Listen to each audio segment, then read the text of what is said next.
Bom, a gente vai falar agora sobre um ato cruel protagonizado por agentes da Polícia Rodoviária Federal em Umbaúba, município de Sergipe, que resultou na morte de um motoqueiro nesta quinta-feira. Genivaldo de Jesus Santos, de 38 anos, foi trancado no porta-malas de uma viatura da Polícia Rodoviária Federal. Os policiais jogaram bomba de gás nesse porta-malas onde estava o Genivaldo. Segundo o Instituto Médico Legal, ele morreu por asfixia mecânica e insuficiência respiratória aguda, por ter aspirado esse gás. A gente vai falar sobre esse lamentável, monstruoso episódio com Yuri Félix, advogado, professor doutor em Ciências Criminais pela PUC do Rio Grande do Sul e atuou como diretor no Instituto Brasileiro de Ciências Criminais, IBCCRIM. Yuri, é difícil até dizer bom dia, mas eu vou te dizer, seja muito bem-vindo para a gente abordar esse tema realmente que está chocando todo o Brasil. Seja bem-vindo, Yuri, mas enfim, um bom dia para você. Obrigado, Marilu. Bom dia a você, bom dia ao Glauco e bom dia a todos que nos ouvem na Rádio Brasil Atual e que nos assistem na TVT.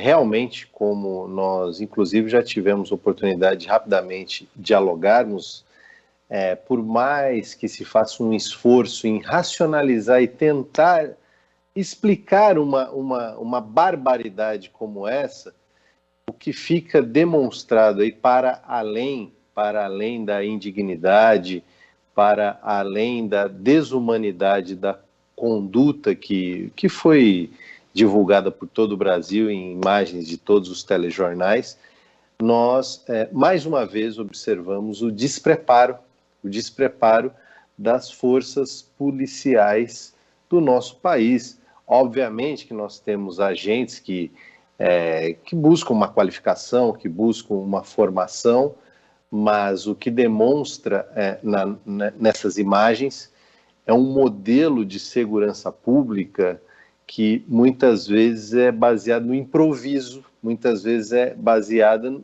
numa desumanidade que fere os princípios elementares da democracia. Não é uma questão de nós refletirmos e que muitos poderão pensar, mas o que será que o rapaz tinha feito? Mas independente do que ele fez, as imagens, elas são chocantes, são revoltantes, e o que nós precisamos problematizar é qual o modelo de segurança pública que nós queremos para o nosso país.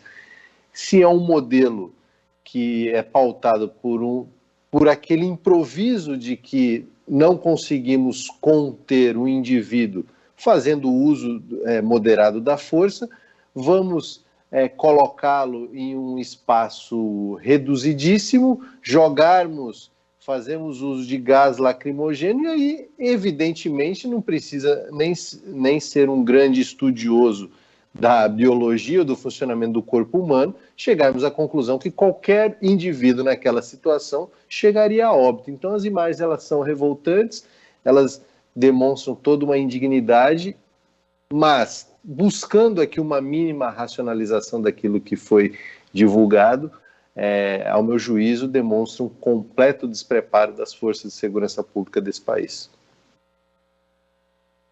Yuri, para quem não viu ainda as imagens, a gente vai neste momento colocá-las aqui, vamos veicular essas imagens, já avisa que as imagens são muito, mas muito fortes, elas realmente revoltaram todo o Brasil. A gente vai colocar nesse momento porque tem muitas pessoas também que podem não ter visto e vai ter a noção dessa dimensão do que você está falando agora, viu, Yuri? Vamos colocar as imagens, tudo bem? A gente coloca e já volta, pode ser? Perfeito, perfeito. Tá bom, vamos agora às imagens.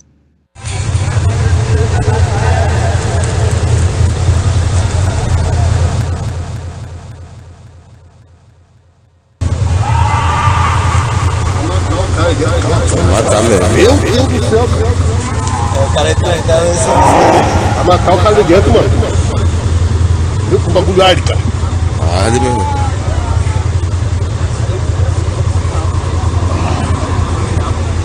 Vai matar o cara, velho. Bagulho aqui, pô. Mas dá um negócio uma galera aí. É pra ele se entregar logo, porque essa onda paga do cara.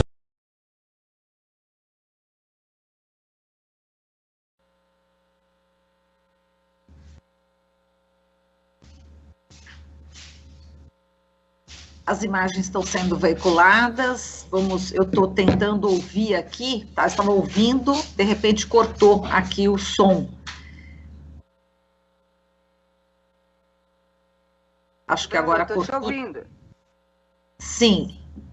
Agora a gente já mostrou, né, as imagens aqui, realmente são assustadoras. A gente viu, enfim, esse rapaz, né, de 38 anos, na cidade no município de Sergipe, no estado de Sergipe, mostrou aqui o município de Umbaúba, ele apresentando aí, ele se contorcendo, enfim, ele batendo as pernas, né, enfim, as pernas dele ficou exatamente para fora, fecharam, né, o porta-malas e as pernas ficaram de fora. E a gente percebe, né, Yuri, ele se debatendo, né, pela movimentação das pernas, com certeza, dentro, né, a outra parte do corpo dele se debatendo dentro do porta-malas, imagina, com um gás, né, de gás lacrimogêneo. A gente viu que também tinha gás de pimenta, como a própria Polícia Rodoviária informou, e, inclusive, a gente acompanhou exatamente o que a Polícia Rodoviária falou sobre esse caso. A Polícia Rodoviária admitiu esse uso de gás, né? Só que eles disseram que a morte foi por um mal súbito. Quer dizer, enfim, eu vou, inclusive aqui, nesse momento, Yuri, eu vou colocar a nota da Polícia Rodoviária Federal. Eles dizem o seguinte: por todas as circunstâncias, diante dos delitos de desobediência e resistência após ter sido empregado legitimamente o uso diferenciado da força, tem-se por ocorrida uma fatalidade desvinculada da ação policial legítima, né, e possivelmente devido ao mal súbito. Quer dizer, eles estão desvinculando, né, a ação policial e estão considerando esta morte, né, este assassinato, como uma fatalidade. Como é que você vê essa nota, Yuri? Como é que você interpreta aí essa nota da Polícia Rodoviária Federal? Lamentável, para dizer o mínimo, e como sabido por muitos ou por todos que minimamente estudam ações de segurança, é sabido que recursos como gás pimenta e gás lacrimogêneo, recomenda-se que estes instrumentos, que estes recursos sejam utilizados em meio aberto. Em meio aberto. Isso é uma recomendação de atos de segurança na formação de seus profissionais, e isso é sabido por todos que em algum momento já estudaram essa temática. Então, isso por si só já faz com que seja possível concluir que foi ferido, não foi seguido o protocolo de segurança de utilização de um recurso daqueles indivíduos da força policial. Por si só, isso já caberia uma análise, uma investigação, um processo, no mínimo, administrativo. Isso sem dizer um processo, uma investigação policial e uma perspectiva de talvez concluirmos que o que ocorreu ali pode ter sido uma lesão corporal seguida de morte ou até mesmo um homicídio. Mas isso, como eu disse, é objeto, deveria ou deverá ser objeto de investigação. E a nota, ela não responde de modo algum, da onde tira a informação de que a morte foi ocasionada por um mal súbito, mesmo porque, segundo aquilo que foi veiculado, a morte ela se deu por conta do uso do gás e por conta do sufocamento que esse gás provocou. Pelo menos é o que foi veiculado em praticamente todos as emissoras, os canais de comunicação do nosso país. E a nota não explica isso. Sendo assim, essa nota não, além de não responder às imagens que são, como eu disse, são revoltantes, ela também não demonstra que os protocolos de ação de uso progressivo ou uso moderado da força foram seguidos. Exato. Em relação a essa questão, né, do despreparo total, né, dos policiais, enfim, o que deveria ser feito, né? Por exemplo, a pessoa está sem o capacete, né? Ele estava ali dirigindo a moto sem o capacete. Como é que pode a gente admitir que uma infração dessas pode resultar na morte dessa pessoa, né? Quer dizer, o trâmite total, o trâmite que deveria ter sido feito, não fizeram, né, Yuri? Exatamente. Nós estamos diante de uma situação que o indivíduo abordado não estava de posse de um fuzil, em uma situação de confronto, de extremo confronto, não estava nessa situação. O indivíduo foi parado, sem capacete, isso enseja uma autuação, uma infração administrativa, que seria algo simples, lavrando a infração administrativa e aplicando a multa.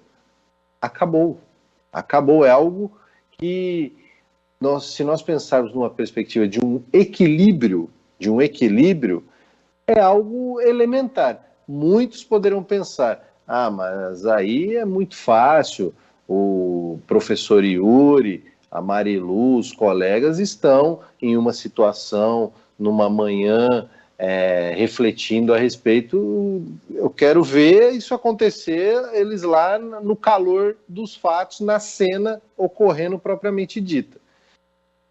Marilu, aí, ouvindo uma frase dessa, eu respondo: para isso que serve a formação.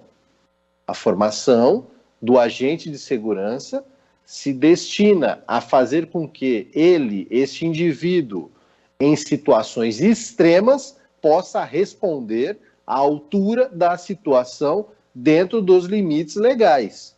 Porque um agente de segurança, e todos nós aqui, estamos submetidos a um regramento, onde a Constituição está acima de todo o regramento, mas que após a Constituição, temos os códigos, um Código Penal, um Código de Processo Penal, e os protocolos de ação das forças de segurança.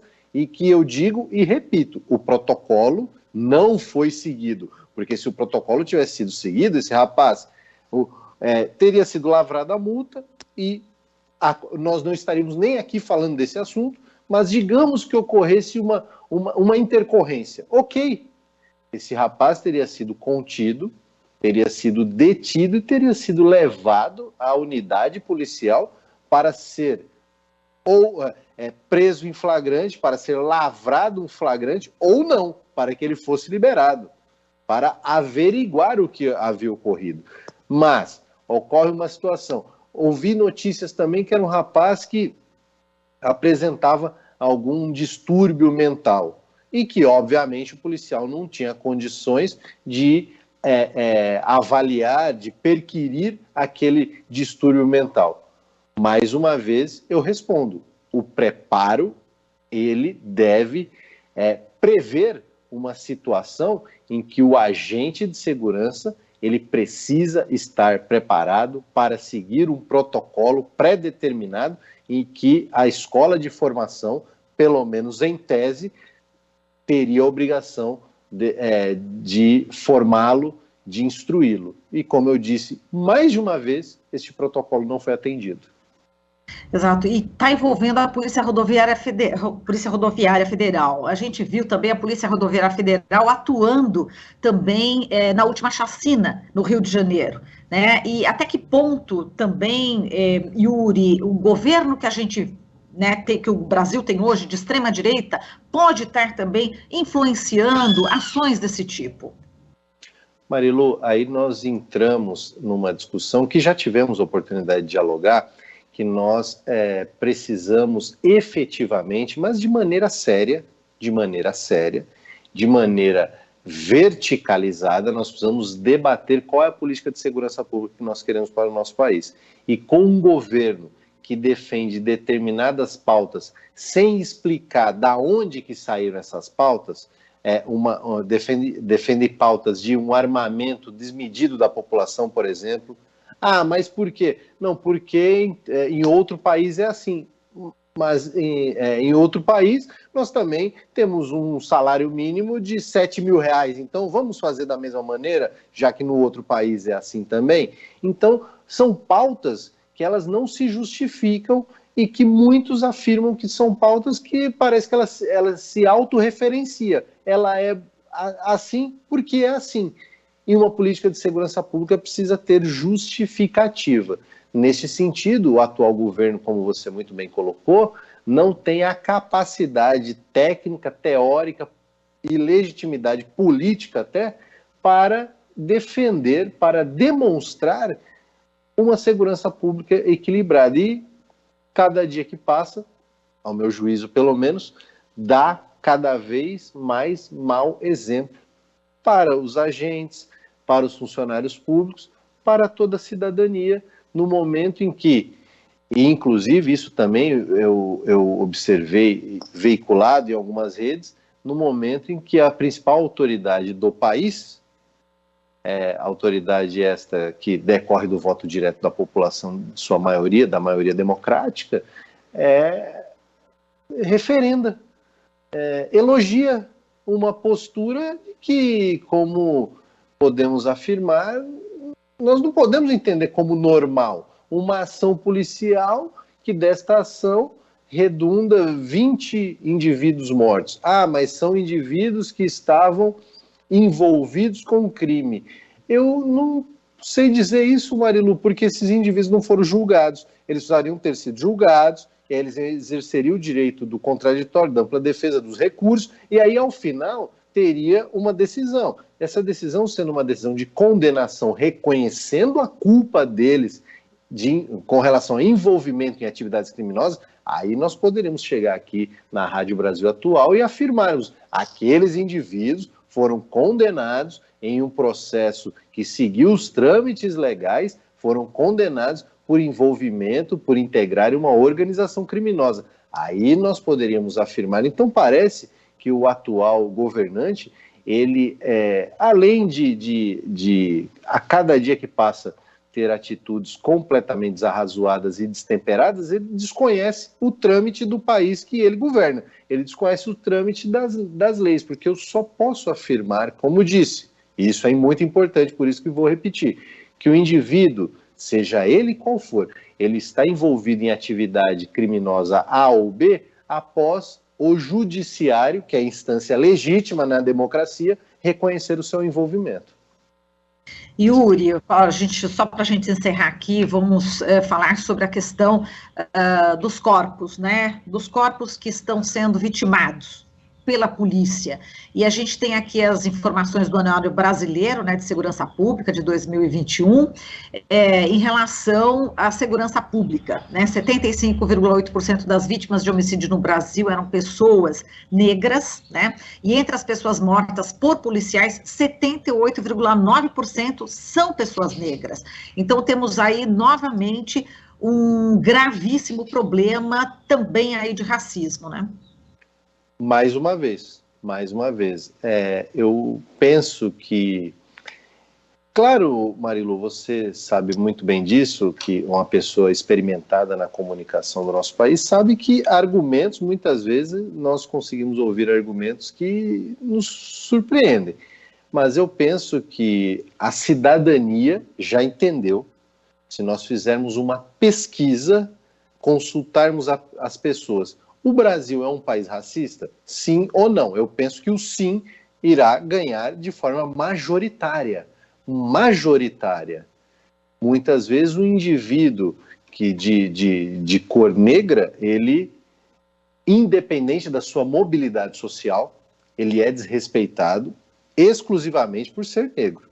Logo, o Brasil, e isso nós temos casos aos montes aí para apresentarmos aos colegas.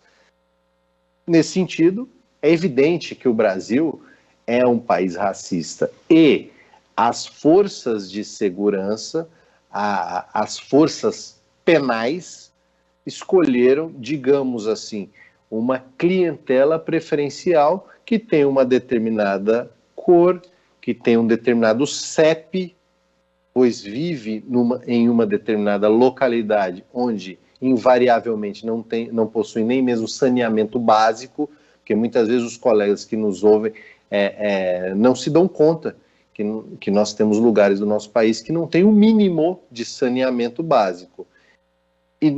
E esse indivíduo, ele conhece o Estado não pelo posto de saúde, ele conhece o Estado não por aquele agente social, não pelo posto que se aplica uma vacina, que, diga-se de passagem, este governo atual prestou um grande desserviço quando o assunto é vacina, mas ele conhece esse indivíduo que não tem saneamento básico, que tem uma determinada cor e um determinado CEP, ele conhece o Estado através... A única forma que ele conhece o Estado é quando um policial aparece em sua comunidade, são as forças policiais do nosso país.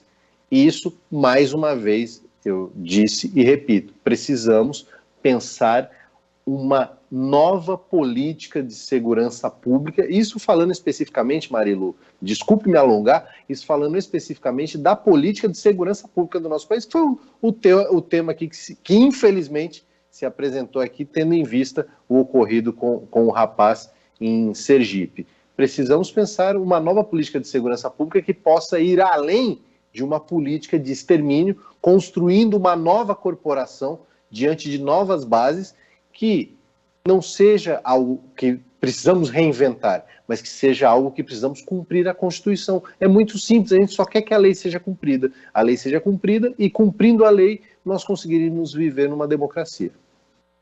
Yuri, tem uma questão também que eu queria, só para finalizar agora mesmo, falando, eles colocaram, né, os policiais, enfim, rodoviários, envolvidos aí nesse ato extremamente cruel com o Genivaldo, que resultou a morte dele, eles colocaram o seguinte: eles admitem que usaram, né, o espargidor, né, de pimenta e gás lacrimogêneo, né, eles descreveram esses instrumentos como tecnologias de menor potencial ofensivo, né, por isso que eles usaram, quer dizer... Quando eu vi isso, quando eu li isso, como assim, tecnologias de menor potencial ofensivo, sendo que causou a morte do Genivaldo? Essa questão também a gente precisa mudar isso, né, Yuri?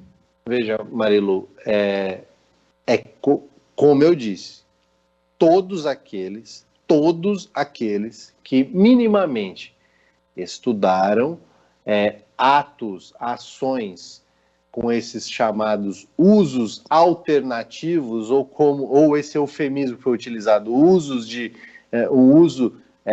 de um menor potencial ofensivo, o emprego de uma tecnologia de menor potencial ofensivo, todos sabemos que a recomendação, o protocolo aponta que essas tecnologias alternativas de uso, chamado uso moderado da força, recomenda-se que o uso desses instrumentos seja em meio aberto.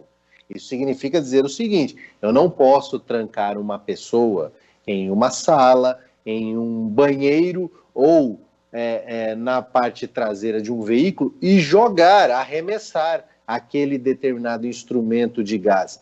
Isso não está no protocolo, isso não pode ser feito. E isso é sabido por todos aqueles que fizeram o mínimo de um curso de formação ou que leram alguma coisa a respeito do tema.